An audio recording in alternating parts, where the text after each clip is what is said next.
Dieu notre Père Céleste, nous te sommes infiniment reconnaissants pour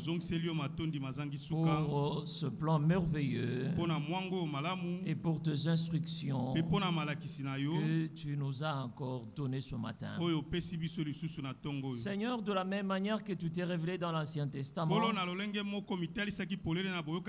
c'est de la même manière que tu t'es révélé dans le Nouveau. Abraham ne connaissait qu'un seul Dieu. Isaac ne connaissait qu'un seul Dieu. Jacob ne connaissait qu'un seul Dieu. Israël connaissait qu'un seul Dieu. Nous aussi, nous ne connaissons qu'un seul Dieu. Le seul qui a laissé sa gloire, qui est venu sur la terre, il a pris la forme d'un serviteur, il a accepté une mort ignominieuse, il a accepté d'être exposé publiquement, et il nous a, Seigneur, une promesse que tu vas nous préparer une place et tu reviendras. Nous en sommes convaincus que le même qui est venu, qui a donné sa propre vie, c'est le même qui nous prépare une place même ce matin, et c'est le même qui viendra nous prendre et nous amener dans la gloire. Nous ne connaissons qu'un seul Seigneur, nous ne connaissons qu'un seul Sauveur, nous ne connaissons qu'un seul Rédempteur, et c'est toi Jésus. Tu es le même hier, aujourd'hui et éternellement. Tu ne changes pas et tu ne changeras jamais. Mais tu es capable de changer nos situations. Tu es capable de changer les circonstances. Tu es capable de changer le temps. Seigneur, tu connais le besoin de tout un chacun. Et de ça, tu nous as répondu par ta parole. Et par la foi, nous te disons merci. Louange et honneur te reviennent. La suite de ce programme entre tes mains, nous voulons encore acheminer avec toi pour l'honneur de ton Saint-Nom, dans le nom puissant et glorieux de notre Seigneur et Sauveur Jésus-Christ. Amen. Que le Seigneur vous bénisse. Nous sommes encore une fois heureux ce matin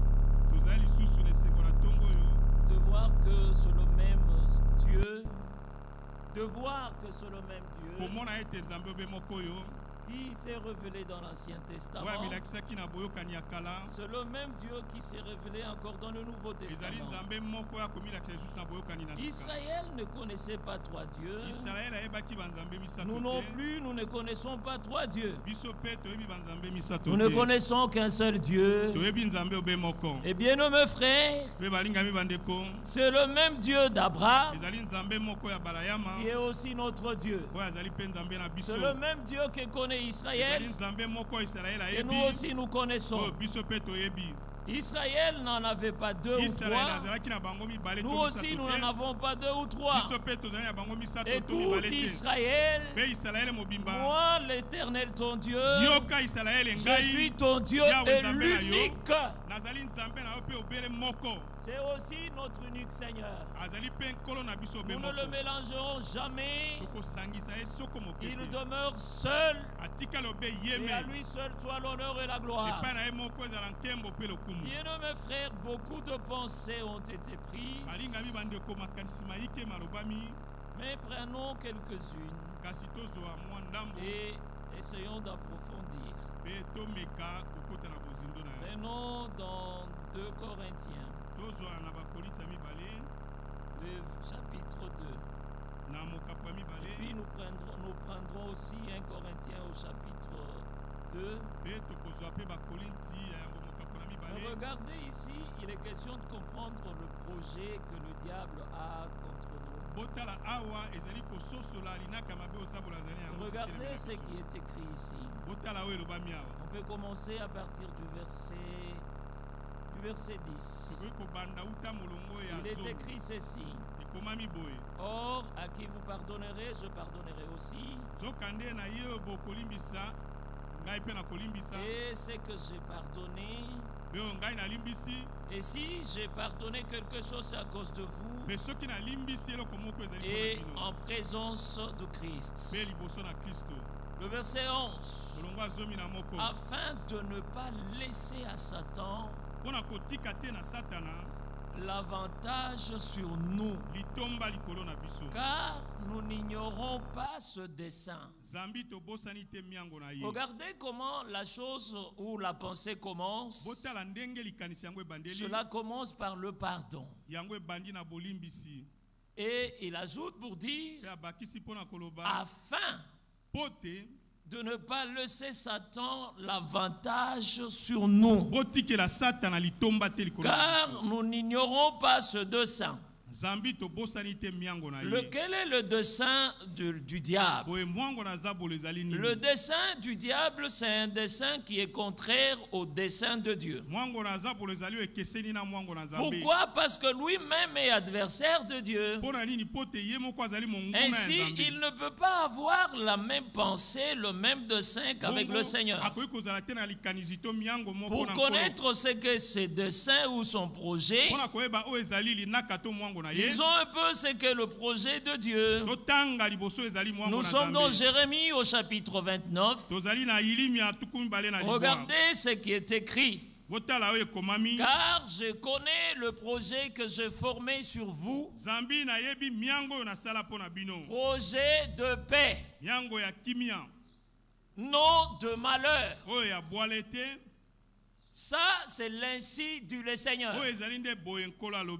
Ça, ce n'est pas ainsi dit Jérémie. Ça, ce sont de paroles propres du Seigneur. Il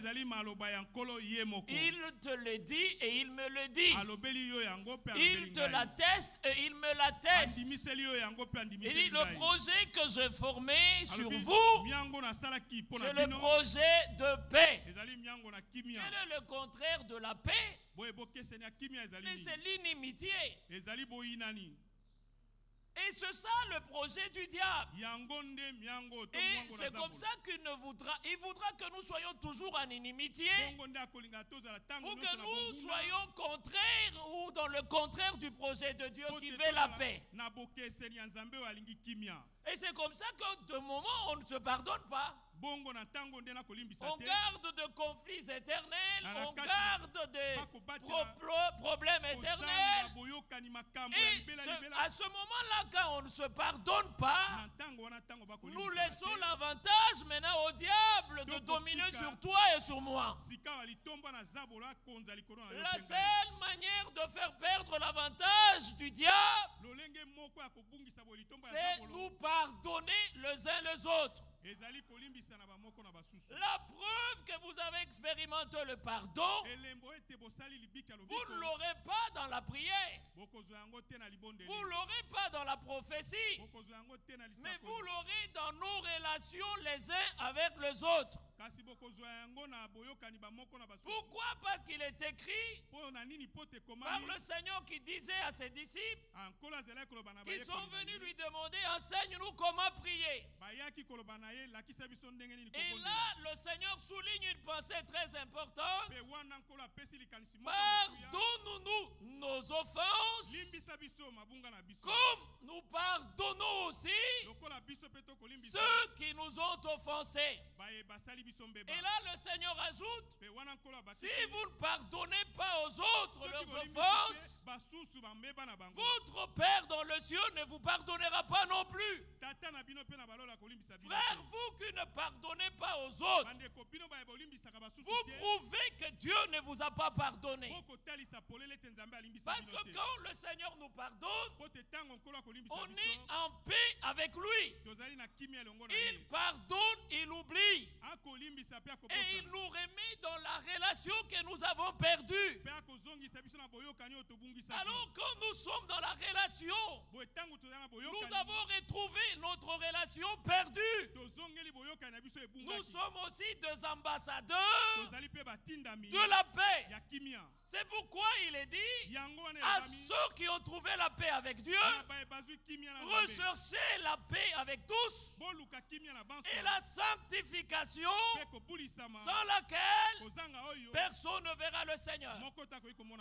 C'est lui qui est en paix avec Dieu. Il est en paix avec lui-même et il est en paix avec les autres. C'est lui qui n'est pas en paix avec Dieu. Il ne sera jamais en paix avec lui-même et il ne sera jamais en paix avec les autres. La preuve que vous avez la paix en vous-même, nous la verrons ou nous la voyons dans la paix avec les autres. Et là nous disons qu'il est en paix avec lui-même et il est en paix avec Dieu.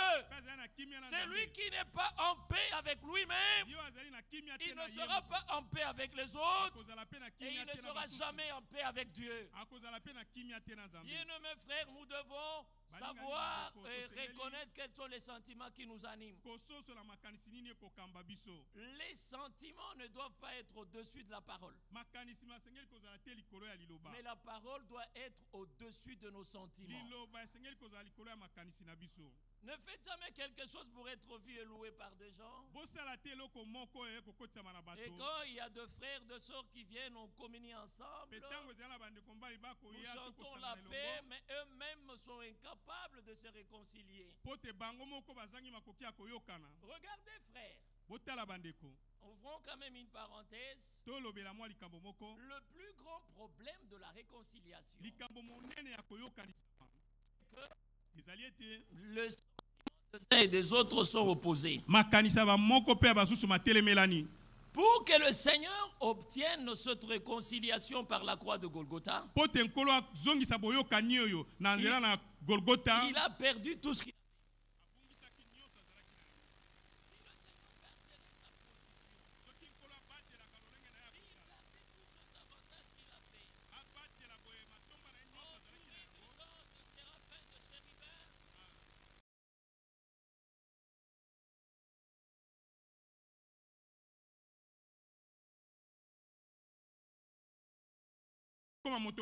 Il n'obtiendrait pas une réconciliation avec nous.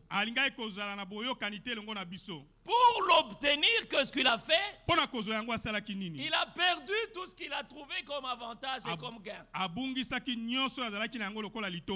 est redevenu semblable à l'homme. Il s'est mis à la place de l'homme. Il a compris, il connaissait ce que c'est l'homme. Puis après, il a ramené l'homme à ce que lui voulait. Vous ne pouvez pas vous réconcilier avec votre soeur, votre frère, en gardant vos avantages vous-même. Parce que c'est ça le problème. Quand on a de problèmes, allez, il y a quelqu'un qui dit c'est moi qui ai raison, c'est moi qui ai raison. Vous devez perdre votre raison dans le souci de retrouver la paix. Tant que vous voulez conserver, frère, vous aurez toujours de problèmes. Pourquoi? Parce que chacun ne nous comprendra pas de la même manière. Chacun comprendra les choses comme il veut. Et c'est comme ça que le Seigneur l'a fait. Alors nous devons nous supporter. Le Seigneur s'est humilié. C'est ça le premier sentiment qui doit nous animer. Dans la réconciliation, c'est d'abord l'humilité. L'humilité, ce n'est pas que vous êtes moindre. Non, mais vous considérez comme moindre. On ne dit pas que vous êtes moindre, mais vous devez vous considérer comme moindre. Mais quand vous voulez garder votre position, chacun doit se regarder comme inférieur. Il n'est pas dit qu'il est inférieur, mais comme inférieur. On ne dit pas que quand vous vous humiliez, vous êtes inférieur. Vous perdez vos avantages. Non, vous resterez tel que vous êtes. Si vous êtes chef, vous resterez chef. Que ça soit au travail. Vous n'apprendrez pas parce que vous vous êtes humilié. Et le Seigneur doit juger tous nos sentiments. Alors le projet de paix que le Seigneur a, le projet de bonheur que le Seigneur a, l'ennemi n'en a pas besoin envers nous. L'ennemi ne veut pas nous procurer cela. Et qu'est-ce qu'il fait? Il se met à combattre. Et de différentes manières. Regardez bien, mes frères. Ne pensez pas que l'ennemi, en venant vers vous, il viendra de manière déguisée. Il viendra comme un animal ou un oiseau. Et puis vous allez le reconnaître. Parce que si le diable vient dans cette casquette-là, tout le monde le reconnaîtrait. Et c'est comme ça que le diable, connaissant aussi ça, il ne viendra jamais de cette manière-là. Il viendra d'une manière où si vous n'êtes pas averti, vous tomberez dans ce piège. Job chapitre 1er.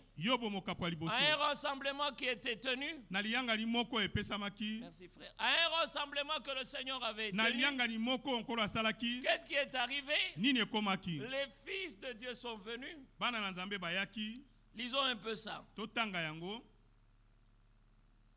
Job au chapitre 1er. Regardez ce qui est écrit ici. Or, le Fils de Dieu vers un jour se présenter devant l'Éternel.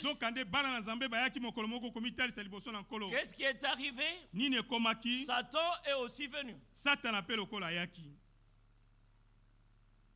Mais tout le monde le regarderait. Il dit, Satan est aussi converti. Satan s'est aussi rassemblé avec nous. Mais regardez le but pour lequel il est venu. Il est venu avec un projet bien défini. Il est venu avec un plan bien déterminé. Quand il se présente aussi, il s'assoit comme tout le monde. Au rassemblement des enfants de Dieu, le diable vient. Mais au rassemblement du diable, les enfants de Dieu n'y vont pas. Ça, c'est une précision de taille. Ça doit être dit. Quand nous sommes rassemblés là, le diable vient. Mais on ne peut pas nous retrouver, nous, de fils de Dieu, dans le réunion du diable. On va retrouver un frère dans une réunion d'un politicien, musicien mondain, il est là. C'est pour ça que vous verrez, nous, au milieu de nous, les musiciens peuvent venir s'asseoir. Ça ne fait rien. Mais une fois que vous vous présentez là-bas, la vitesse de l'information qu'on va recevoir, vous vous rendrez compte que c'est que même le diable cherchait. Vous ne devez pas vous retrouver là où le Seigneur ne veut pas que vous vous retrouviez. Vous devez vous retrouver là où Dieu veut que vous vous retrouviez. Retrouvez-vous dans l'assemblée de fils et de filles de Dieu. La place d'un fils de Dieu. La place d'un fils de Dieu ou d'une fille de Dieu, c'est là où se trouvent d'autres fils et d'autres filles de Dieu. Si une fille de Dieu, un fils de Dieu ne se retrouve pas là où le Fils de Dieu se retrouve, on doit bien enquêter sur son identité. On doit bien enquêter sur son identité. C'est lui qui, ceux qui s'assemblent se ressemblent.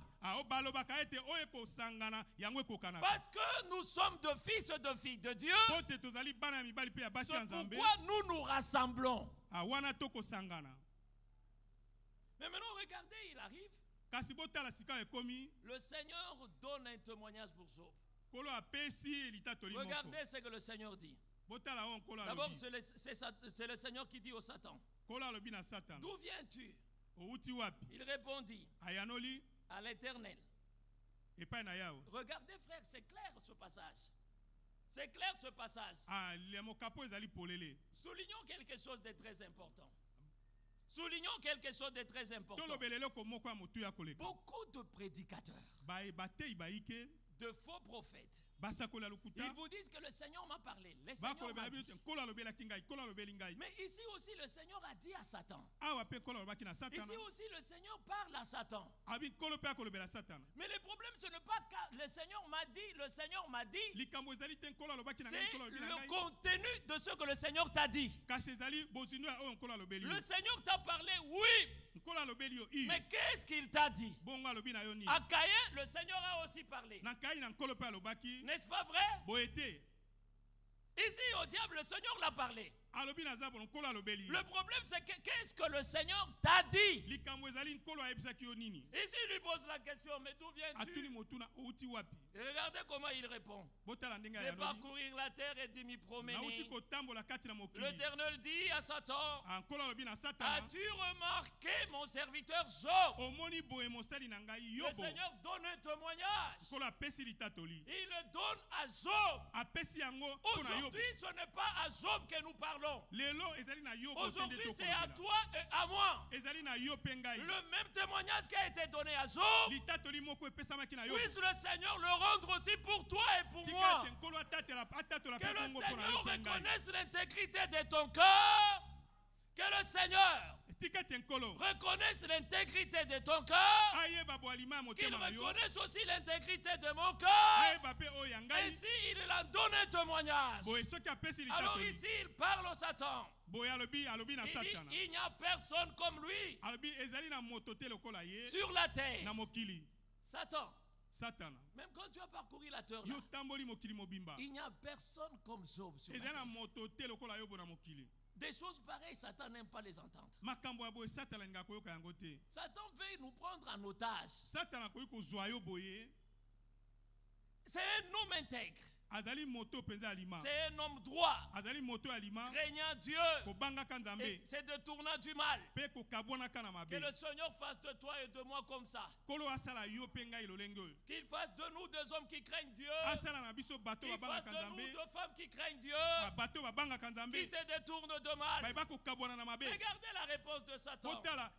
Satan répondit à l'Éternel. Il a vraiment du culot. Et c'est d'une manière désintéressée que Job te craint. Ça c'est le travail bien de l'accusateur. Au courant de la semaine nous l'avions dit et nous le répétons. Un accusateur, il reste toujours accusateur. Et que même là où vous n'avez pas fait du mal,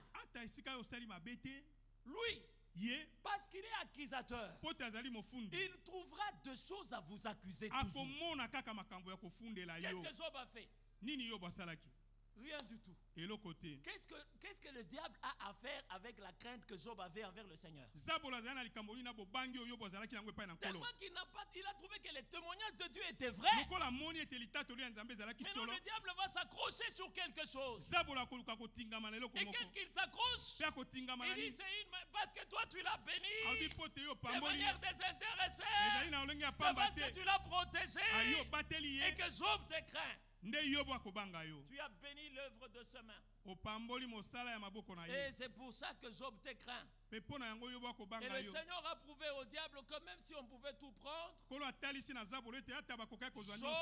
Job m'appartient. Qu'est-ce que le diable n'a pas fait? Un destructeur méchant. En un seul jour, il a remis quelqu'un au sol. Il a tout fait avec précipitation. De telle sorte que Job arrive à avoir un cœur dérangé et qu'il cède au conseil de sa femme. Qu'il cède au conseil de sa femme et qu'il renie le Seigneur. Job a regardé à sa femme, vous connaissez toutes les réponses qu'il a données.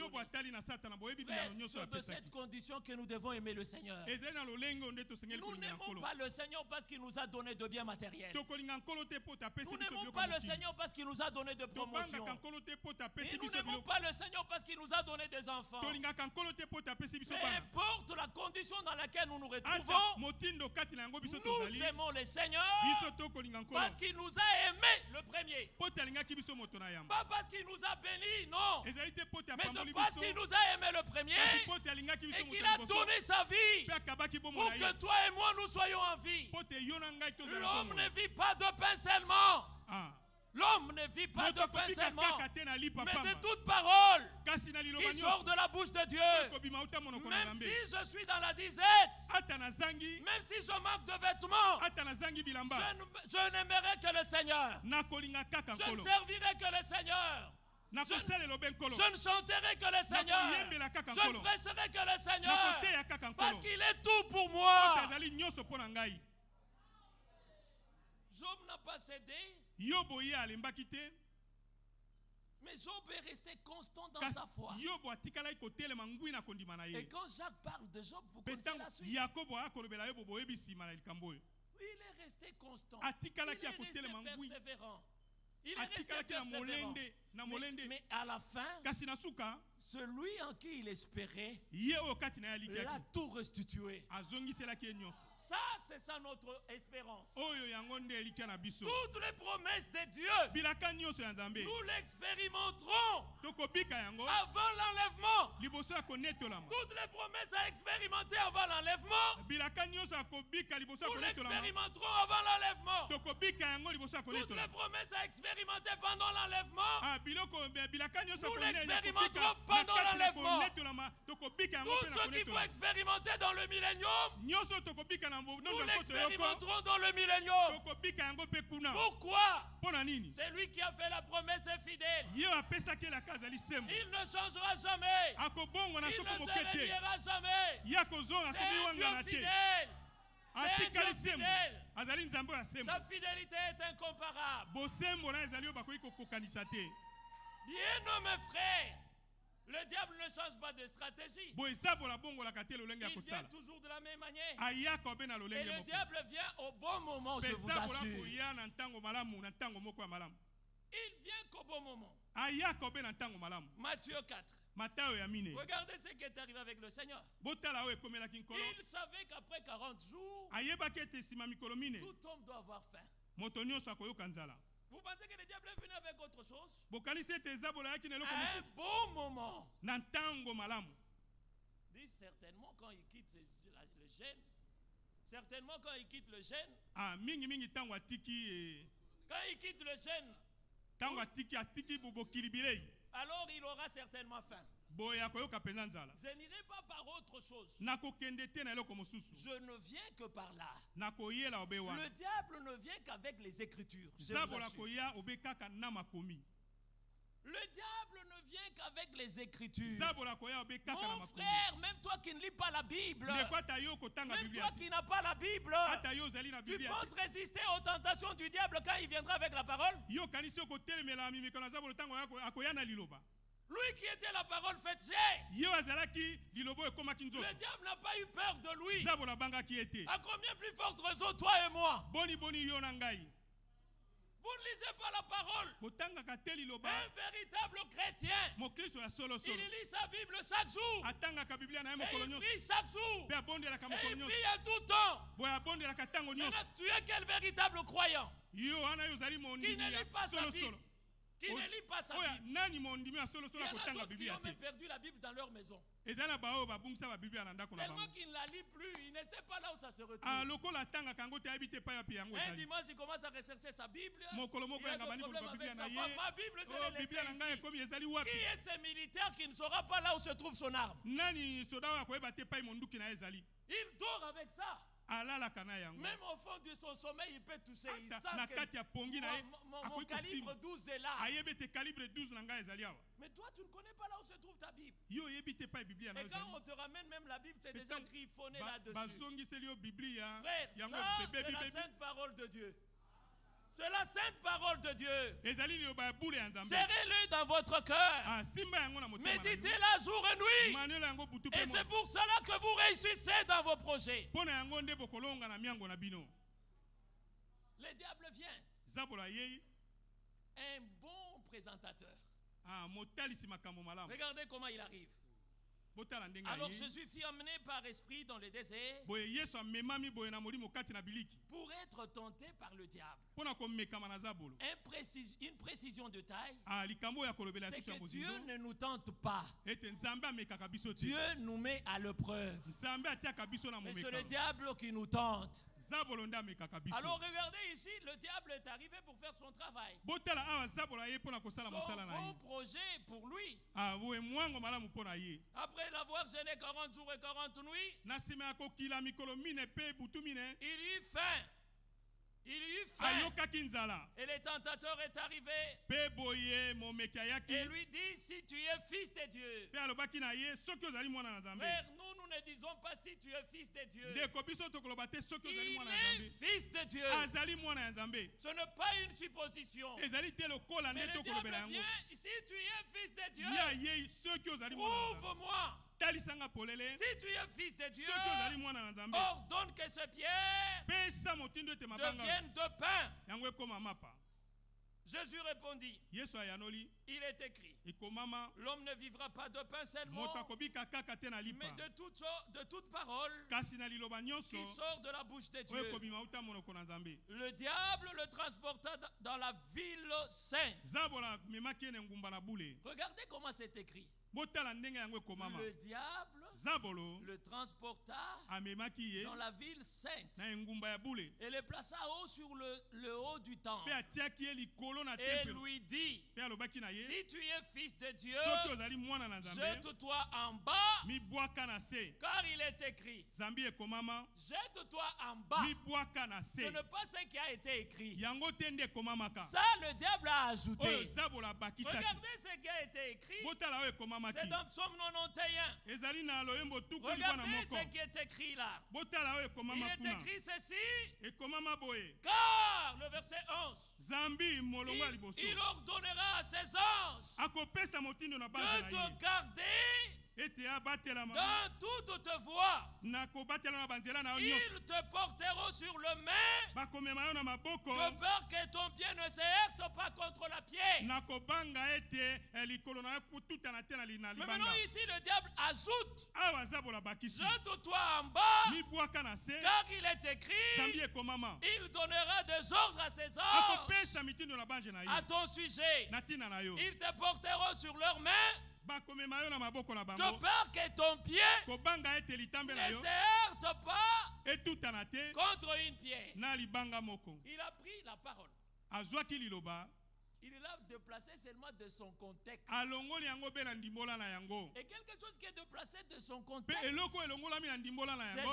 un prétexte. Et un prétexte, c'est un contexte perverti. Les mensonges, c'est une vérité pervertie. Alors si vous ne croyez pas à la vérité, frère, vous ne croirez pas non plus aux mensonges. C'est-à-dire que si vous croyez à la vérité, vous ne croirez jamais aux mensonges.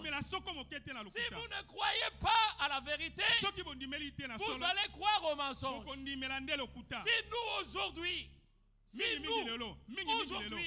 vous et moi,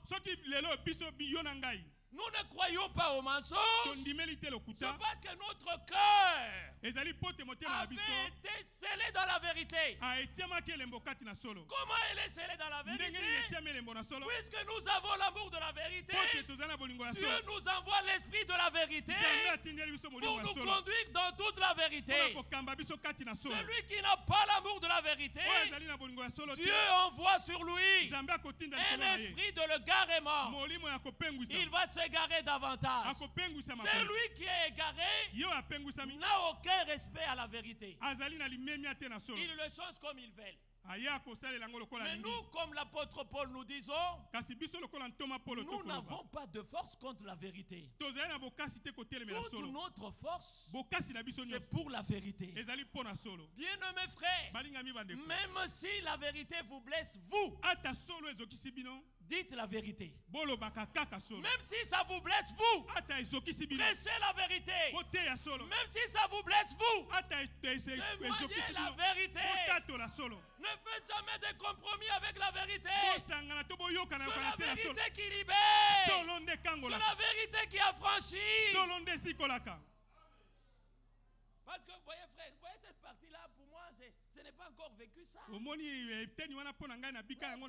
là que se trouve ma faiblesse. Même quand je ne parle pas de ces choses, c'est là que se trouve ma faiblesse. Frère, dites la vérité.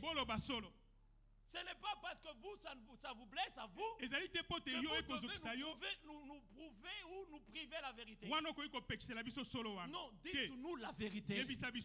En nous disant la vérité, le Seigneur verra la sincérité de ton cœur et il te viendra en aide à toi et à nous. Nous sommes tous de faibles. Nous avons besoin du soutien de Dieu. Même nous qui vous apportons la parole, nous ne sommes pas de parfaits. Non. Nous demandons de l'aide de Dieu. Aussi longtemps que je vis sur la terre, j'ai encore un combat. Un combat contre ma propre chair. J'attends le retour du Seigneur. J'attends le retour du Seigneur pour en être délivré. Et chacun de nous a un problème qui est attaché à sa peau. Demandons le secours de Dieu. Le diable, il est arrivé. Il dit voilà, on va donner les ordres. Maintenant regardez. Le Seigneur l'a résisté. Pourquoi? Parce que il était la parole faite chair et il connaissait correctement les Écritures. Bien-aimés frères, c'est ce que nous aussi nous devons faire. Quand le diable nous présente l'écriture qu'il déforme, nous lui résistons avec la foi ferme. Une foi ferme dans la parole de Dieu. Et qu'est-ce qui arrivera?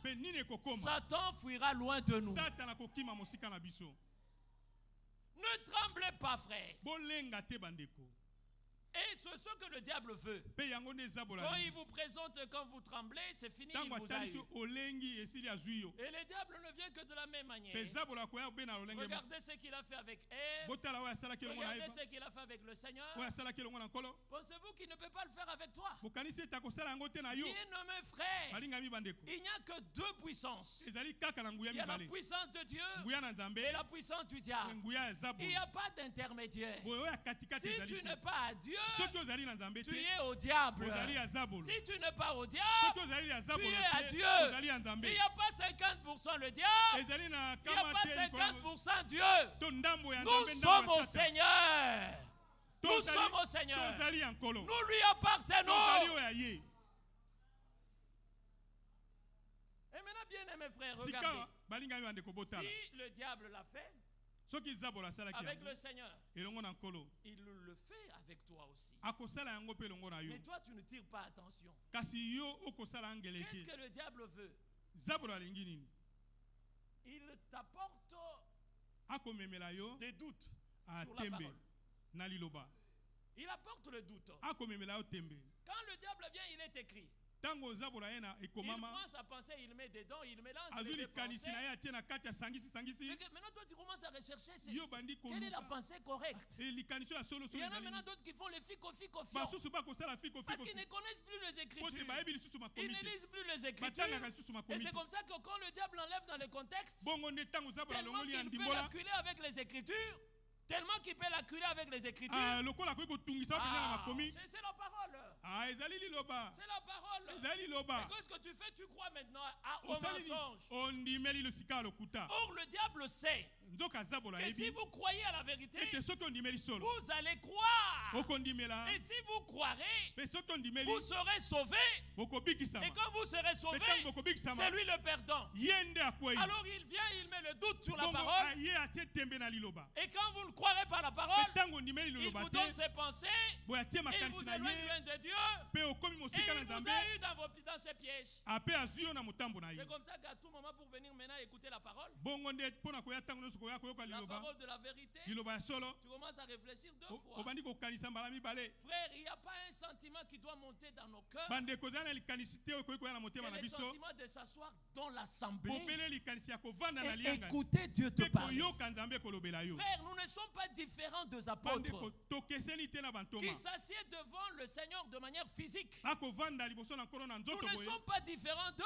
Et eux, peut-être, il y avait des choses que le Seigneur leur avait dit. Il y a des choses que je ne peux pas vous dire maintenant. Mais quand l'Esprit viendra, il vous parlera d'autres choses que je ne vous ai pas dit. Mais nous croirons par l'Esprit de Dieu qu'il est ici au milieu de nous. Nous connaissons ce que le Seigneur nous a parlé par son Esprit.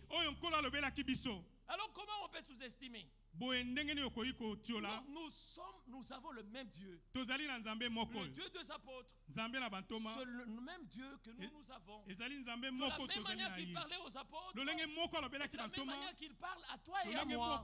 Il n'y a pas de différence. Mais il y a quelqu'un qui commence à douter. Est-ce que des choses étaient du temps des apôtres? Il veut se représenter un Jésus en soutane. Et toutes ces choses, et des souverains sacrificateurs avec des longues barbes. C'est ça la manière de penser de l'homme. Mais les choses que Dieu fait, il le fait dans toute simplicité. Parce que Dieu se cache et se révèle dans la simplicité. Et maintenant regardez la raison pour laquelle tous les hommes sont tombés dans les tentations. Tous les hommes. Les prophètes sont tombés. Adam et Ève sont tombés. David est tombé. Tous les prophètes sont tombés. Pourquoi? Parce qu'ils étaient des hommes. Mais il y a eu un seul qui a été rendu semblable en toutes choses à l'homme, qui a été tenté, mais qui n'est pas tombé dans les tentations. C'est le Seigneur Jésus-Christ. Donc quel but? Regardez ici. Hébreux au chapitre 2. Regardez ce qui est écrit. Il est écrit ceci.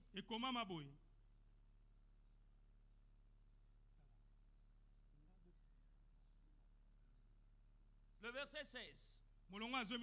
Car assurément, ce n'est pas à 2 anges qu'il vient en aide, mais c'est à la postérité d'Abraham. En conséquence, il a dû être rendu semblable en toutes choses à ce frère, afin qu'il fût souverain sacrificateur, miséricordieux et fidèle, dans le service de Dieu, pour faire l'expiation du péché du peuple. Car, ayant été tenté lui-même dans ce qu'il a souffert, comme il n'est pas tombé en tentation, il peut secourir ceux qui sont tentés. Les prophètes ne peuvent pas nous secourir en tentation, parce qu'eux sont aussi tombés dans la tentation. David ne peut pas te secourir. David ne peut pas te secourir. Les apôtres ne peuvent pas te secourir. Les prophètes ne peuvent pas te secourir. Parce que tous ils ont montré des limites. Ils sont arrêtés. Et le Seigneur a permis qu'ils commettent aussi des erreurs, pour que toute notre confiance ne soit qu'en Jésus-Christ. Et c'est comme ça comme lui a été tenté. Et qu'il ne pas tomber. Il peut secourir ceux qui sont tentés. Le Seigneur ressent ce que tu sens. Le Seigneur connaît ce que tu sens. Le Seigneur voit ce que tu sens. Et il peut te secourir. Et l'Écriture dit, assurément, évidemment, certainement, c'est à la postérité d'Abraham qu'il vient naître. Vous tous comme Isaac, vous êtes les enfants de la promesse. Croyez-vous que vous êtes la postérité d'Abraham? Oui, Dieu soit loué. Il est notre aide. Et dans Psaume 121, je lève mes yeux vers les montagnes. D'où me viendra le secours me viendra de l'Éternel qui a fait les cieux sur la terre. Frères et sœurs, même si vous avez beaucoup étudié, que la science ne vous trompe pas. Et de toi le ciel t'aidera. Non, nous sommes de paresseux. Nous attendons l'aide du ciel. Et de toi, le ciel t'aidera. Non, le Seigneur est le secours de ceux qui n'ont pas de secours. Il est l'aide de ceux qui n'ont pas d'aide. Si tu peux t'aider, si tu peux t'aider toi-même, alors pourquoi lui viendra t'aider? Pourquoi il viendra t'aider? Parce que tu t'aides déjà toi-même. Il faudrait que tu sois incapable de t'aider toi-même. Alors le Seigneur intervient. Regardez ces jeunes hommes devant la piscine de Bethsaïda. Incapable de se jeter dans l'eau. Incapable de se jeter dans l'eau. La question, que veux-tu? La question, que veux-tu que je fasse? Je n'ai personne pour m'aider. Que veux-tu que je fasse? Je n'ai personne pour m'aider. C'est là que le Seigneur agit maintenant. Parce qu'il sait que tu es arrivé au bout et que lui peut intervenir. Nous avons besoin de l'intervention de Dieu. Les hommes échouent. Tous les hommes peuvent échouer, mais Dieu ne peut pas échouer. Et il ne échouera jamais. C'est l'unique verbe que le Seigneur ne peut pas conjuguer au présent. Oh, j'échoue. Le Seigneur ne le conjuguera jamais comme ça. Lui, quand il conjugue, il dit ils échouent. Parce qu'il est le seul qui a réussi là où les hommes ont échoué. Lui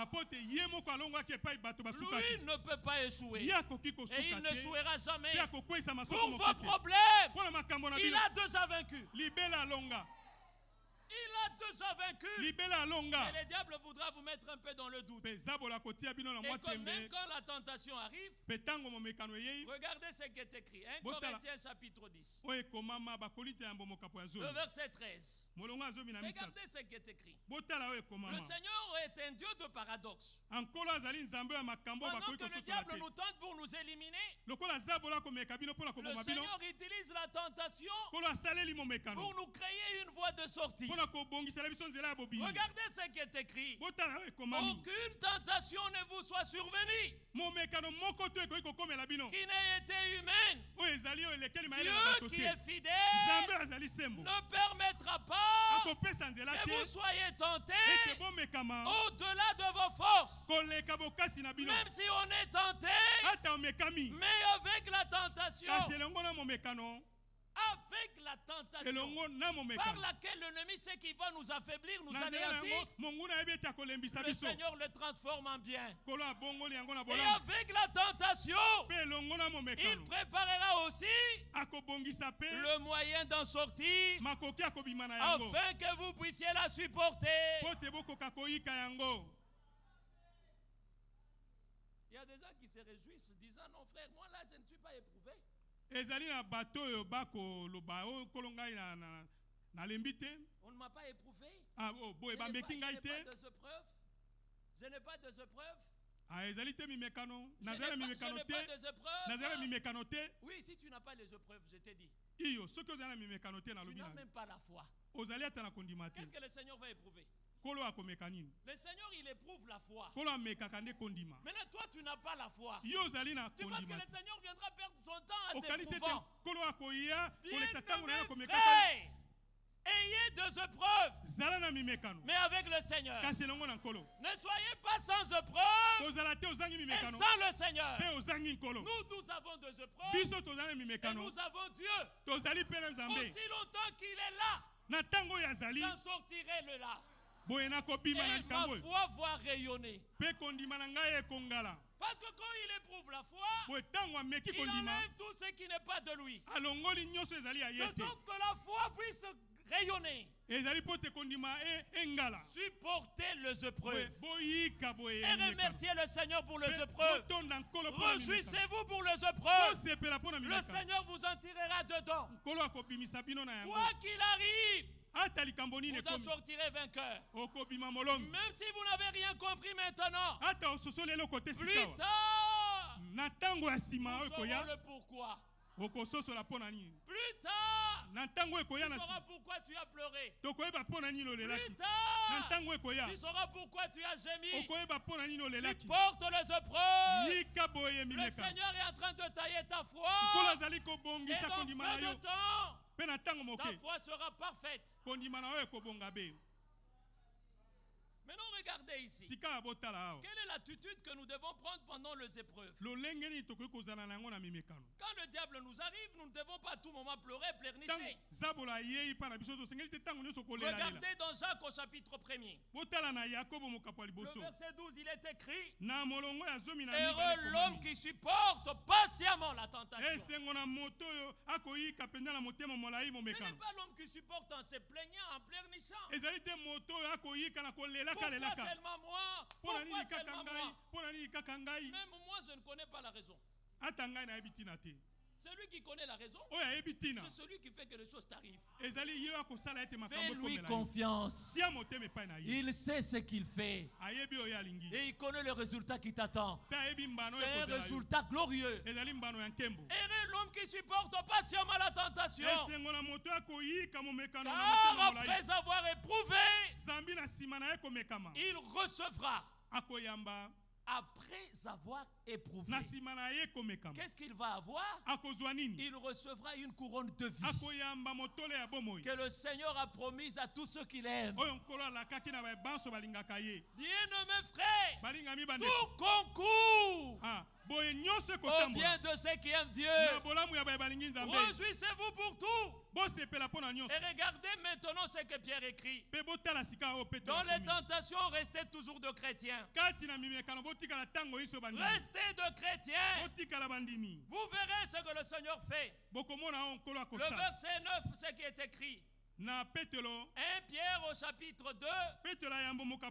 Non, excusez, c'est 2 Pierre. Excusez. 2 Pierre au chapitre 2, le verset 9. Regardez ce qui est écrit. Le Seigneur s'est délivré de l'épreuve. Les hommes pieds. Malgré les épreuves, restez chrétiens. Ne faites pas comme Pierre avait fait. Pierre l'a renié. Vous aussi, vous reniez votre foi à cause de la corruption, à cause des choses mondaines. Même dans les épreuves, vous restez chrétiens. Le Seigneur s'est délivré les hommes pieux et réservé les injustes pour être punis au jour du jugement. Tout est clair. Restez croyants.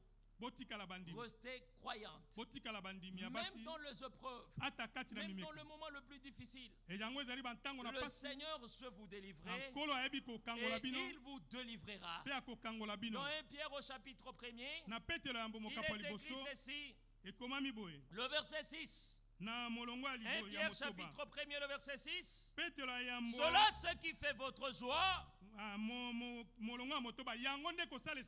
quoique maintenant, puisqu'il le faut, il le faut, Que vous soyez attristés pour un peu de temps par des diverses épreuves, afin que l'épreuve de votre foi, plus précieuse,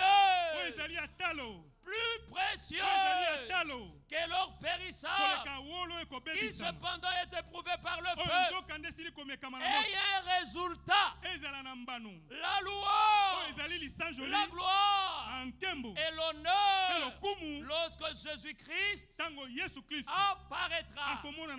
L'or véritable n'a pas peur du feu. N'a pas peur du feu. La véritable foi n'a pas peur des épreuves. Elle passe par les épreuves. Elle reste aux véritables foi. Elle passe par le haut et les bas. La foi reste la foi.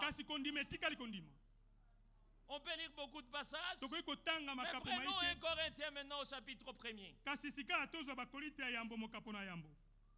1 Corinthiens chapitre 2.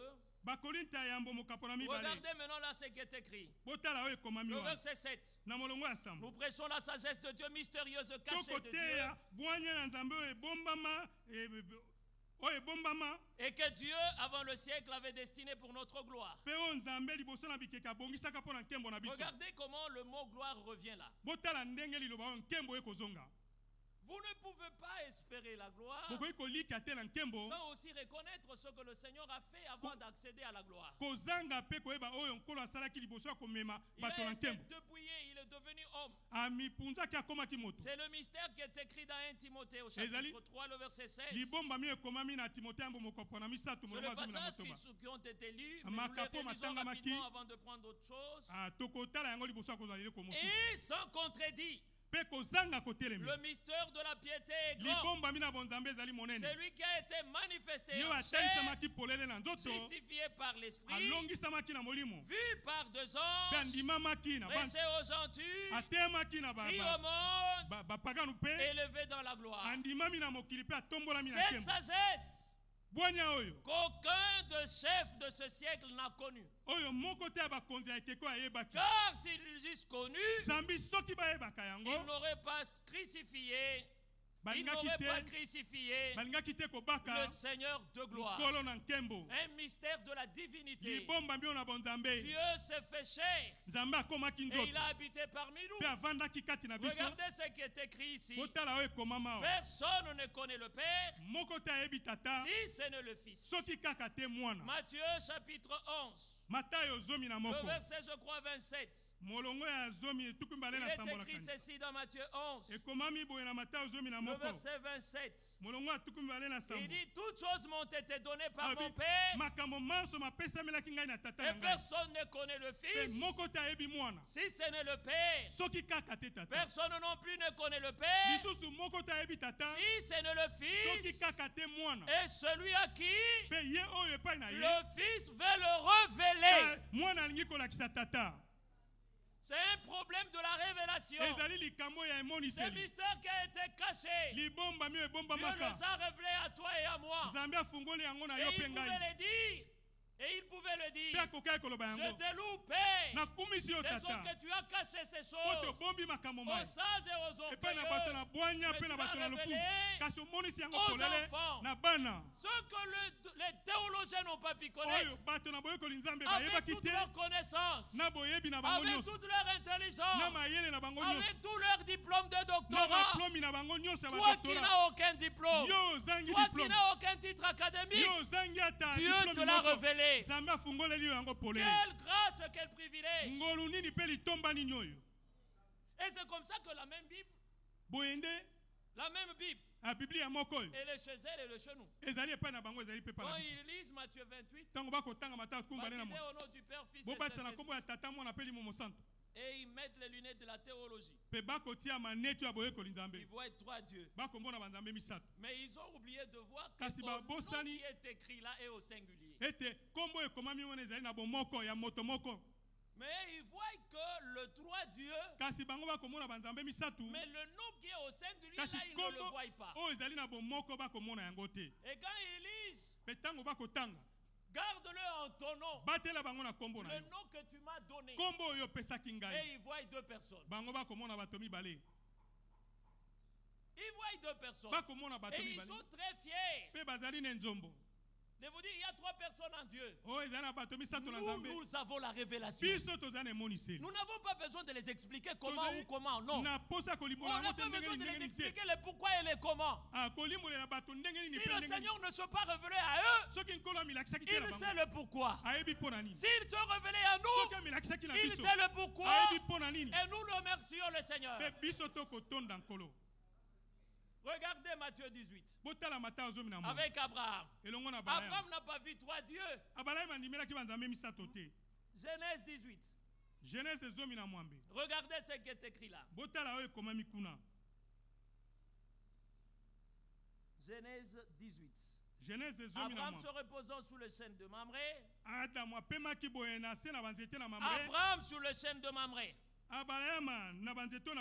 L'Éternel lui apparut parmi le chêne de Mamré.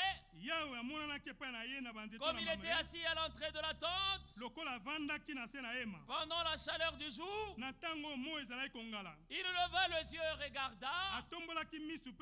Voici trois hommes étaient debout près de lui. Trois hommes. Quand il le vit, il courut au-devant d'eux depuis l'entrée de sa tente et se prosterna en terre et il dit, Seigneur, au singulier. Pour ceux qui ont la Bible, ils ont vu que c'est au singulier. Mais il a vu trois personnes. Mais par la révélation, il a vu qu'il y a un Seigneur. Il n'a pas vu trois personnes. Quand les catholiques voient la même chose, quand les catholiques, ils lisent ce passage et ils ne voient pas les choses comme Abraham. Pourquoi ils ne voient pas comme Abraham? Mais c'est parce qu'ils ne sont pas la postérité d'Abraham. Nous sommes la postérité d'Abraham. Nous croyons comme Abraham croit. Nous prions comme Abraham prie. Et nous voyons les choses comme Abraham voit. Abraham a vu un seul Seigneur. Nous aussi nous voyons un seul Seigneur. Ephésiens chapitre 4. Le verset 6, regardez ce qui est écrit. Regardez ce qui est écrit ici. Ephésiens chapitre 4, le verset 6. Il dit ceci. Il y a un seul Seigneur. Abraham en a vu combien? Abraham en a vu seul. Et regardez ici le témoignage. Un seul Seigneur. Une seule foi, un seul baptême, un seul Dieu, et Père de tous, qui est au-dessus de tous, parmi tous, et en tous, au-dessus de tous, parmi tous, et en tous. Lisons cela. Romains chapitre 9. Regardez ce qui est écrit ici. Romains chapitre 9. Le verset 5. Le premier, c'est le patriarche. De qui es-tu ici selon la chair? Le Christ. Qui est? Qui est au-dessus de tous? Christ qui est au-dessus de toutes choses. Dieu béni éternellement. Un seul Dieu, Père de tous, qui est au-dessus de tous, parmi tous, et en tous. Dans Romains, on nous montre maintenant qui est au-dessus de toutes choses. Regardez ce qui est écrit. Le premier, c'est le patriarche. De qui est ici selon la chair? Christ. Qui est au-dessus de toutes choses. Dieu béni éternellement. Pas deux personnes, mais la même personne. Et parmi tous. Autrement dit, avec tous. C'est ça ce qui est écrit dans Matthieu au chapitre 1er. Le verset 23, il est écrit: voici, la Vierge sera enceinte, elle enfantera un fils, on lui donnera le nom de Emmanuel. Cela veut dire Dieu parmi nous. Jésus, Dieu parmi nous. C'est lui qui voyait Jésus. Voyez Dieu parmi nous. Et en tous maintenant. En tous. Jean chapitre 14. Regardez ce qui est écrit, je crois que c'est au verset 20. Il est écrit ceci. Le verset 20, en ce jour-là, vous reconnaîtrez que je suis à mon Père et que vous êtes en moi et que je suis en vous. Le même Seigneur, au-dessus de tous, parmi tous et en tous. Et c'est comme ça que dans Jean 14, le verset 1er, le verset 2, on peut descendre pour gagner le temps. Regardez ce qui est écrit ici. Le verset 8. Seigneur, montre-nous le Père. Et cela nous suffit. Les catholiques doivent nous rester tranquilles. À cette question, montre-nous le Père, cela avait déjà été répondu. Ça avait déjà été répondu par le Seigneur lui-même. Et quand il me pose la question sur la même réponse, Jésus lui dit: montre-nous le Père. Cela nous suffit. Jésus lui répondit: il y a si longtemps que je suis avec vous. Le je suis. Avant qu'Abraham soit, moi je suis. À Moïse, il avait été dit, quand ils me demanderont qui m'a envoyé, la réponse est que dites-leur que le je suis m'a envoyé. Alors ici le Seigneur répond. Ici le Seigneur répond: il y a si longtemps que je suis avec vous. Mais tu ne m'as pas connu, Philippe. Montre-nous le Père. Il y a si longtemps que je suis avec vous. Tu ne m'as pas connu. Autrement dit, celui qui m'a vu. Voilà la conclusion. Celui qui m'a vu a vu le Père. Pourquoi cette réponse? Colossiens chapitre 1er. Le Fils est l'image du Dieu invisible. Le Dieu qui était invisible, qui habitait une lumière inaccessible. Il a pris une forme visible et il est venu dans la chair humaine. Et celui qui a vu Jésus a vu Dieu. Pourquoi? Parce que le Fils est l'image de Dieu. Mais les hommes sont à l'image de Dieu. Je suis l'image de moi-même. Maintenant, Jésus est l'image du Dieu invisible. Autrement dit, celui qui me voit seul. Celui qui vous regarde, il vous voit seul. Celui qui regarde ma soeur, il voit ma soeur. Mais celui qui voit Jésus, qui regarde Jésus, il ne voit pas seulement Jésus, mais il voit Dieu. 1 Jean chapitre 5. Je crois que nous sommes en train d'atterrir. Vous m'excuserez? 1 Jean au chapitre 5. C'est un passage que tous nous connaissons. 1 Jean chapitre 5. Regardez ce qui est écrit ici. Le verset 19. Nous savons que nous sommes de Dieu et que ce monde entier est sous la puissance du malin. Nous savons aussi que le Fils de Dieu est venu et il nous a donné l'intelligence pour connaître le véritable. Et nous sommes dans le véritable à son Fils Jésus-Christ, celui qui est le Dieu véritable et la vie éternelle. Il nous a donné l'intelligence de reconnaître le véritable en son Fils Jésus-Christ et celui qui est le Dieu véritable et la vie éternelle. Toute autre prédication, toute autre prédication qui ne vous présente pas les choses comme se présenter ici, c'est de l'idolâtrie. C'est pourquoi le verset 21 vous dit: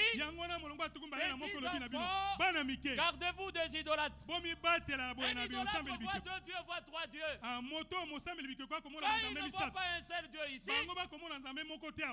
allez, ils sont dans l'idolâtrie. Maintenant, l'Esprit du Seigneur vous avertit, nous avertit. Gardez-vous des idolâtres.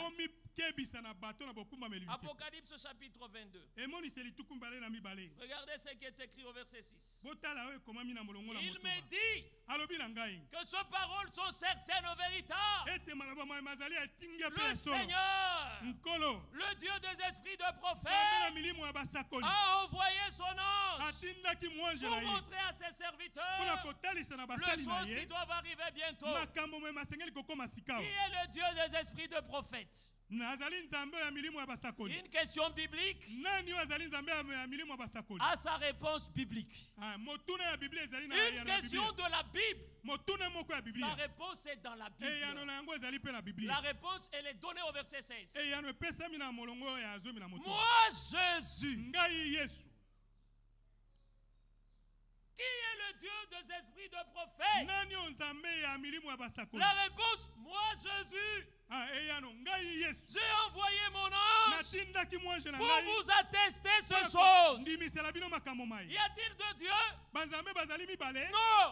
il y a un seul Dieu. Et c'est ce seul Dieu qui a pris la chair humaine. Il est devenu visible. Il a marché dans les rues de Jérusalem. Il a marché dans les rues de Galilée. C'est le même Dieu. C'est le même Dieu. C'est le même Dieu que nous vous adressons ce matin. Il était 100% Dieu. Il était 100% homme. Quand il avait faim, il avait faim comme les hommes.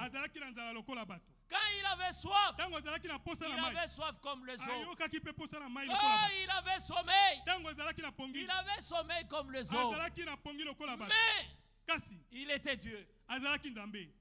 Il pouvait pleurer devant la tombe de Lazare. En tant que Dieu, deux mots seulement suffisaient pour que Lazare qui était mort revienne à la vie. Il a pleuré devant la tombe de Lazare. Mais en tant que Dieu, il a seulement dit: Lazare, sors! Qui est ce Dieu-là? Incomparable. Il est incomparable. Mais soyez fiers. Soyez fiers d'avoir un Dieu comme celui-là. Il pardonne nos iniquités. Il ne se souvient plus de nos péchés. C'est le même Dieu que nous vous prêchons ce matin. Et il a donné sa vie pour que toi et moi, nous ayons la vie. Il a souffert. L'écriture qui nous a été lue ici dans l'introduction. Le prince de gloire, le Seigneur de seigneurs, il accepte naître dans une étable. Oui, pourquoi dans une étable? Parce que les agneaux, on ne les met pas bas à la maternité. Il fallait que ça soit dans l'étable. Lui, en tant que véritable agneau, il n'a pas préféré la maternité. L'agneau a préféré les étables. Et on l'a couvert d'un petit étoffe d'habit. Et vous vous imaginez, frère, qui habite une lumière inaccessible. Il vient, on le met au monde dans les ténèbres. On le met au monde dans les ténèbres. Il n'y a pas de vêtements. Il n'y a pas de bon parfum. Il accepte naître comme tous les humains. Vivre comme tous les humains. Mais il était Dieu. C'était dans un but bien précis. Que de venir à la nature des hommes pour que les hommes deviennent à la nature de Dieu. Il a échangé de nature. Il a échangé de nature. Il est devenu homme pour que les hommes deviennent de Dieu. Et dans Hébreux chapitre 2, il convenait par qui et pour qui sont toutes choses. Laissez-moi dire comme ça, on arrête par là. Regardez. Il convenait en effet que celui et pour qui sont toutes choses et qui voulait conduire à la gloire beaucoup de fils éleva à la perfection par la souffrance le prince de leur salut. Voyez-vous que le Seigneur a souffert aussi longtemps que ce vrai qu'il a souffert, aussi vrai que les hommes seront amenés à la gloire. S'il n'avait pas souffert, on devait avoir des doutes sur notre élévation à la gloire. Mais comme il a déjà souffert, c'est déjà une garantie. Quoi que le diable fait, le plan de Dieu n'échouera jamais. À la gloire, nous serons à la gloire. Transformés. Nous serons transformés. Pourquoi? Parce que déjà sur la terre, notre intérieur est transformé. Pour que notre extérieur se transforme, notre intérieur doit commencer par être transformé. Et cela, ce n'est pas avec la messe de Requiem. Non, mais c'est maintenant. Crois au Seigneur et Sauveur Jésus-Christ, tu seras sauvé, toi et ta famille. Croyez, bien-aimés frères, ne remettez pas à demain. Ne remettez pas à demain la bonne décision que vous pouvez prendre aujourd'hui. Achetez une maison. Acheter une maison, c'est une bonne décision. Mais ce n'est pas la meilleure décision. Aller à l'étranger, c'est une bonne décision. Mais ce n'est pas la meilleure décision. Étudier, c'est une bonne décision. Mais ce n'est pas la meilleure décision. Mais la meilleure décision, c'est de décider de suivre le Seigneur. Parce qu'après la vie terrestre, il y a une vie qui m'attend. Mais qu'en est-il avec les études? J'ai vu des gens terminer les études. Et aujourd'hui, on fête, les soirs, ils sont à la morgue. Mais même s'il est à la morgue, s'il a reçu la vie, s'il a reçu Jésus sur la terre, la morgue ne l'arrêtera pas. Bien-aimés frères, que le Seigneur notre Dieu nous bénisse tous et bénisse sa parole dans nos cœurs. C'est de la joie de communier avec vous. Et peut-être qu'aujourd'hui, bien-aimés frères, nous allons pouvoir terminer pour ici. Merci de votre patience dans le 2 semaines. Merci au Seigneur pour l'occasion qu'il nous a donnée. Merci au Seigneur pour votre disponibilité. Que le Seigneur notre Dieu puisse vous bénir. Et au-delà de toutes vos attentes, là où vous avez échoué, avec Jésus réussissez. Là où vous avez raté, avec Jésus réussissez. Prospérez à tous égards, comme prospère le tas de vos âmes. Je vous aime de l'amour de Dieu. Que le Seigneur vous bénisse. Que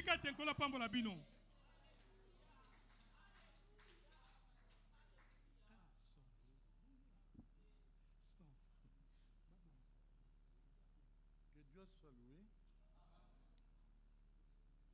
Retenez quelque chose, ce qu'on a dit sur Job. Dieu nous connaît par nos noms tels que Est-ce que vous le savez? Oui. Mais le témoignage qu'il a rendu pour Job, il ne peut pas rendre ça pour toi aussi. C'est une question. Il a rendu ce témoignage. Et nous l'avons entendu dans la prédication. Il nous connaît par nos noms. Chacun de nous tel que nous sommes là. Mais Job était sur la terre comme nous tous ici. Mais si du ciel, le Seigneur peut rendre témoignage d'un homme, ne peut-il pas le faire pour nous tous ici? Et aussi, nous devons bien comprendre les choses. Quand cet entretien s'est tenu là, Job n'était pas là. Mais le Seigneur, connaissant sa foi, il a ordonné, il a dit, touche à tous ses biens, mais pas de sa vie. C'est pour dire que le Seigneur peut ordonner que les choses nous arrivent. Mais est-ce que tu es prêt pour l'accepter? Parce que sa femme a dit, maudit c'est Dieu, mais c'est de lui que nous recevons tout. Job a dit à sa femme, tu peux une femme insensée. Mais nous devons bien regarder les choses en face et comprendre que c'est Dieu qui permet tout ce qui nous arrive. C'est une écriture, n'est-ce pas? Qui dira qu'une chose arrive sans que le Seigneur soit l'auteur? Mais si cela arrive, il faut savoir comment tu pries. Dieu, tu ne m'aimes pas. Dieu ne t'aime pas. Non, il ne faut pas dire ça. Remercier le Seigneur pour toutes les choses. Il dit, rendez grâce en toutes les choses. Que ce soit en bien, que ce soit en mal. C'est lui qui l'a permis. Et nous avons entendu dans la prédication, il fera de manière à ce que nous puissions sortir de toutes ces tentations. Et tout ça. Simplement parce qu'il nous aime, n'est-ce pas? Alors, il ne faut pas baisser les bras. Aussi, je voudrais que nous puissions comprendre que le Seigneur veut être dans tout ce qui nous arrive. Dans l'une des prédications que nous avions suivies avec le frère Franck, il disait, invitez-le dans tout ce que vous avez comme situation. Avant même que nous n'ayons ouvert nos bouches pour lui parler, il sait de quoi nous voulons l'entretenir. Il dit tout à Jésus et pas à un homme. Ici, nous n'avons pas de temps pour la confession. Non, ça c'est de l'autre côté. Mais ceux à qui ils vont se confier, et aussi, ils vont devant le Seigneur pour confesser leurs péchés. On n'a pas l'occasion de vous dire, bon, marchez tel que vous voulez. Et peut-être le week-end, vous aurez l'occasion d'aller. Non, nous nous préparons chaque jour. S'il y a ceux qui ont reçu le diplôme, ça c'est le dernier mot que le frère a prononcé. Et ils doivent se retrouver dans la morgue. Qu'est-ce que vous faites pour que vous puissiez être en vie? Parce que pendant que nous sommes ici, il y a ceux qui sont entre les maîtres médecins, inconscients. Il y a ceux qui sont dans la morgue. Qu'est-ce que toi tu donnes au Seigneur? Mettez-vous debout. Nous allons prier, chacun écoute la parole. Mais en même temps, nous nous souviendrons de notre sœur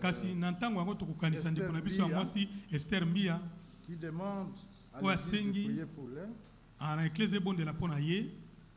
Parce qu'elle a des vertiges et des maux de tête. Elle ne sait pas marcher seule, il faut qu'on la tienne. Dieu est capable de tout. Nous l'aimons, je l'aime, et après nous allons prier. Chacun va répondre. Nous avons entendu que chacun dit au Seigneur, je voudrais que tu viennes me tenir par la main. Seul, je ne saurais pas.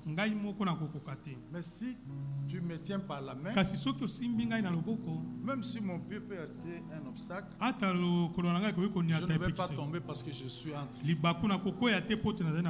Je l'aime, je l'aime.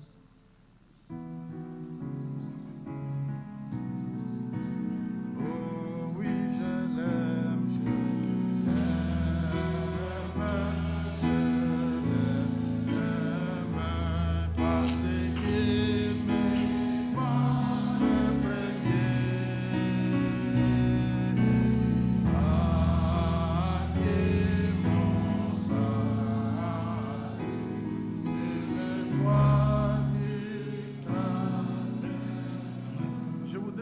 qu'en même temps nous puissions prier pour notre frère. Il nous a très bien nourris. Nous n'avons rien à lui donner. Nous voulons simplement prier pour que le Seigneur puisse nous donner encore davantage. Il ne peut pas terminer avec nous. Mais pour l'instant, il va rentrer là où c'est le Seigneur. Prions pour que Dieu puisse encore l'engraisser, lui donner tout ce qui est nécessaire, de manière à ce que même si ce n'est pas ici chez nous, mais là où il peut aller, qu'il puisse édifier les saints. Prions tous ensemble. Bien-aimé Seigneur, nous sommes dans la joie pour avoir écouté cette très bonne déclaration. Oh Seigneur, à qui d'autre virions-nous? C'est auprès de toi que nous voulons te cacher. Nous devions chanter cela. Tu es notre rocher d'âge, nous voulons te cacher en toi. Oh Seigneur, bénis notre frère qui nous a nourris pendant tout le temps que nous sommes restés ensemble, Seigneur. Nous avons été édifiés, nous avons compris que c'est toi qui utilises les hommes. Comme tu l'as dit, que vos yeux verront ce que vous êtes. Sois loué, sois exalté. Bénis notre frère, bénis-le, bénis son ministère, Seigneur. Fais de manière à ce que, même si ce n'est pas ici, que tu puisses l'utiliser, que nous puissions être sûrs que nous sommes à toi, dans Dieu des cieux. Merci. Connais sa famille, connais son ministère, connais tout ce qu'on peut faire. Mais nous sommes des hommes, nous ne connaissons rien. Nous voulons que toi seul puisses nous voulons aussi te remercier. Te recommander ta fille pour te servir. Il y a des maux de tête, de vertige. Elle ne sait pas marcher seule. Je tiens là, Seigneur. Guéris-la, car ta parole, quand elle sort, elle guérit.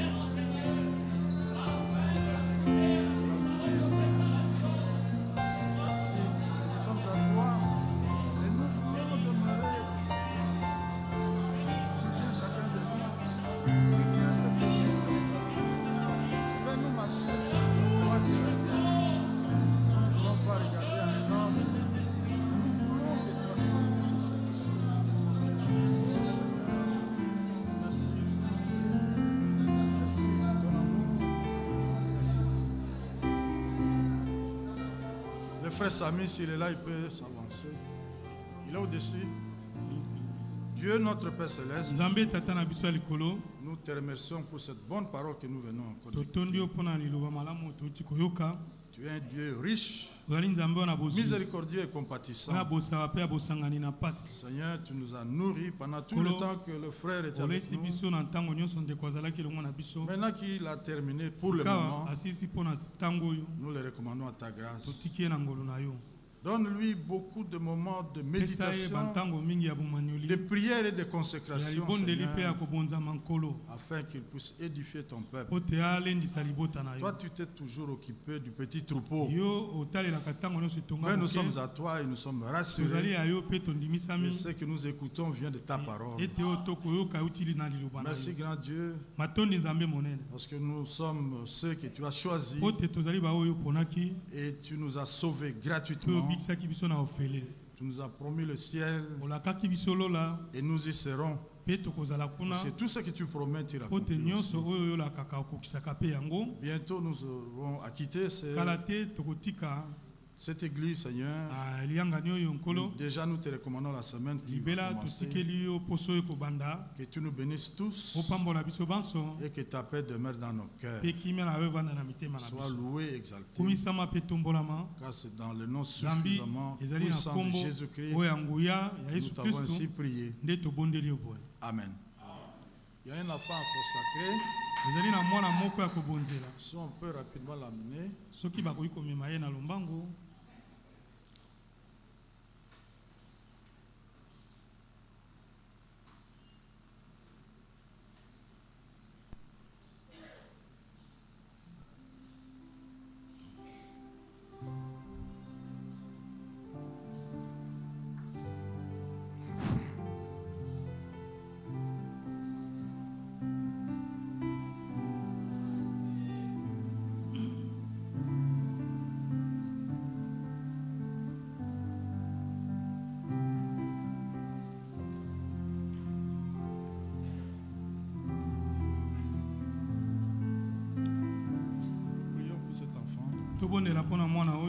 Dieu notre Père Céleste, nous sommes contents d'avoir cet enfant entre nos mains. C'est simplement pour le consacrer à toi. Parce que nous ne baptisons pas les petits enfants. Il ne peut pas écouter, il ne peut pas comprendre les choses. Mais tu avais demandé qu'on puisse t'amener les enfants. Seigneur, je prie pour mes bien-aimés, afin que tu leur accordes tout ce qui est bien, qu'il ne manque pas de moyens pour que cet enfant puisse être en bonne santé, et que s'il peut encore grandir en attendant le retour de Christ, qu'il puisse être à toi pour toute sa vie. Merci de les avoir consolés. Ce qui est arrivé, toi tu le savais, mais toi tu es un Dieu compatissant, riche en bonté, Seigneur. Bénis cet enfant, bénis ses parents, donne tout ce qu'il faut pour sa croissance. C'est dans le nom de Jésus nous t'avons ainsi prié. Amen.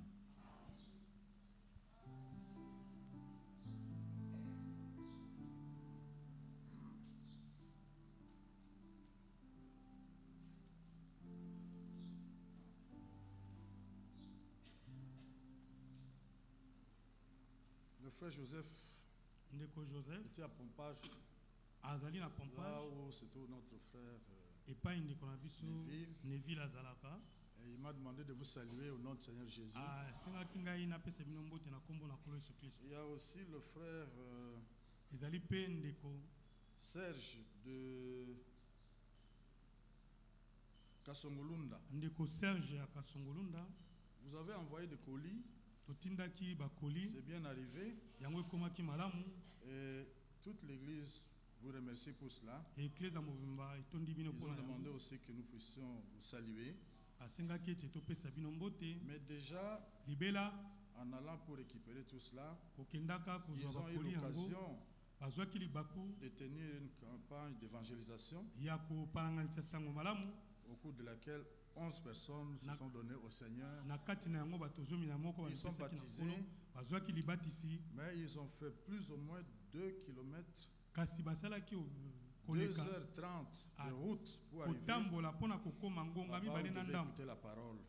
Donc nous devons continuer à prier pour ces bien-aimés. Vous ne pouvez pas imaginer ce que ça peut faire.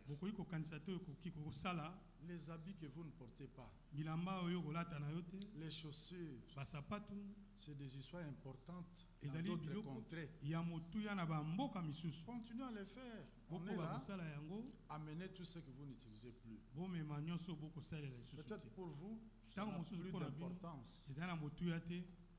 On ne sait pas, c'est pas comme font les missionnaires, tout ça, pour prendre des photos des gens. Non, non, non, mais nous voulons simplement que vous puissiez amener ce que vous gardez chez vous. Tout ce qui traîne dans le tiroir, dans vos chambres là, mettez-le dans un colis, amenez cela ici à l'église, on va les rassembler pour envoyer de l'autre côté. Vous savez, il y a ceux qui ne peuvent pas aller à l'église parce qu'ils n'ont pas d'habits. Ils n'ont rien à mettre, pas de chaussures, mais ils aiment la parole. Ce que nous trouvons que ce n'est plus nécessaire, il faut rassembler, envoyer là-bas. Ils ont demandé que le Seigneur puisse vous bénir. Et c'est ça ce que disent les Écritures aussi. Celui à qui vous remettez, il va prier pour vous.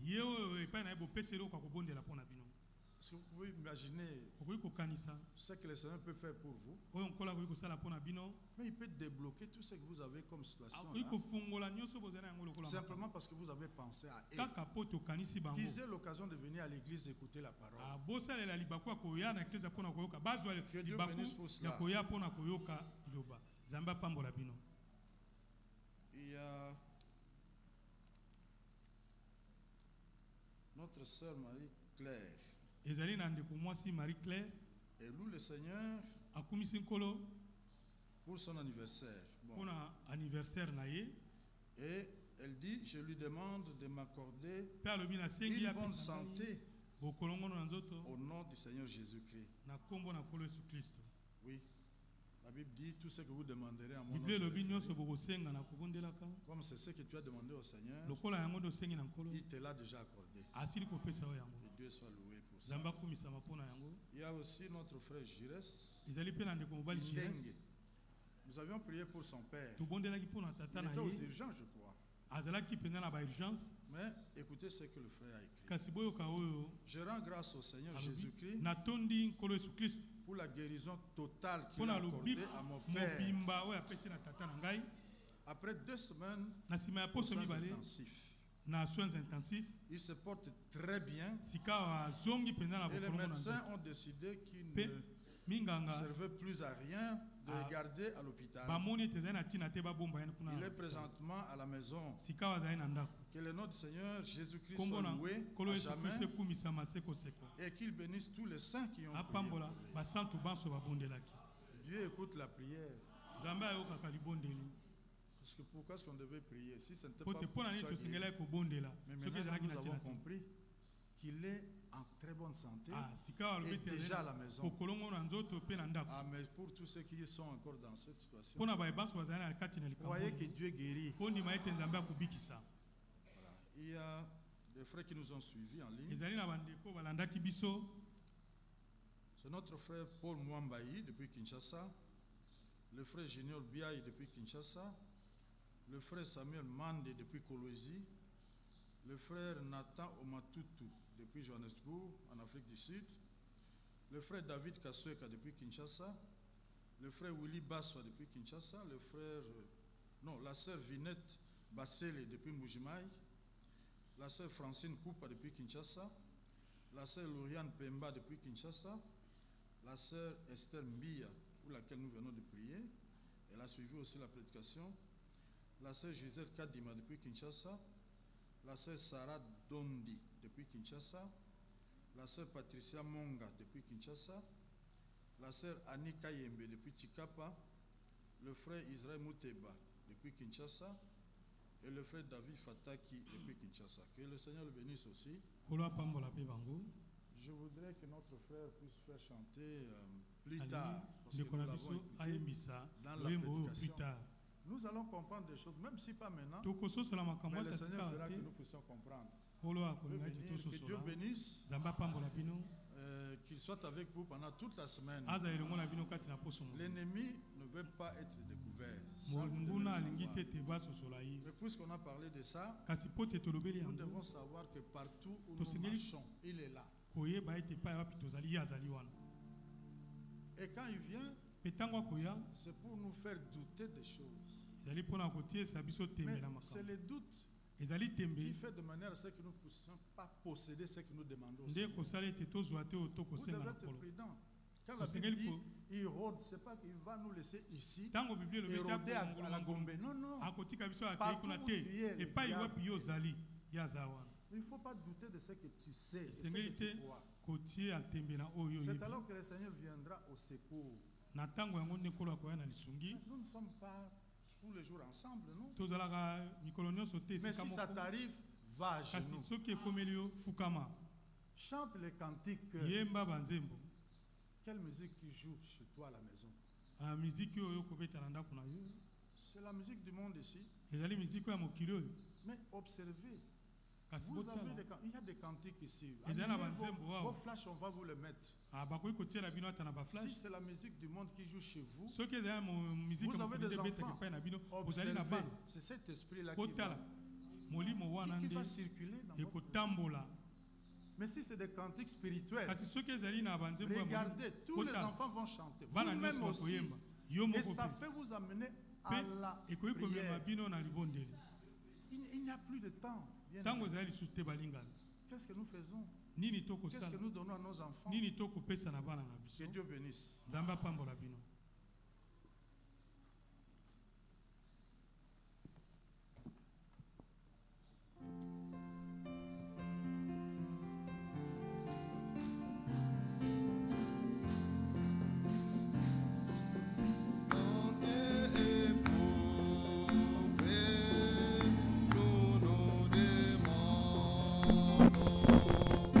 Oh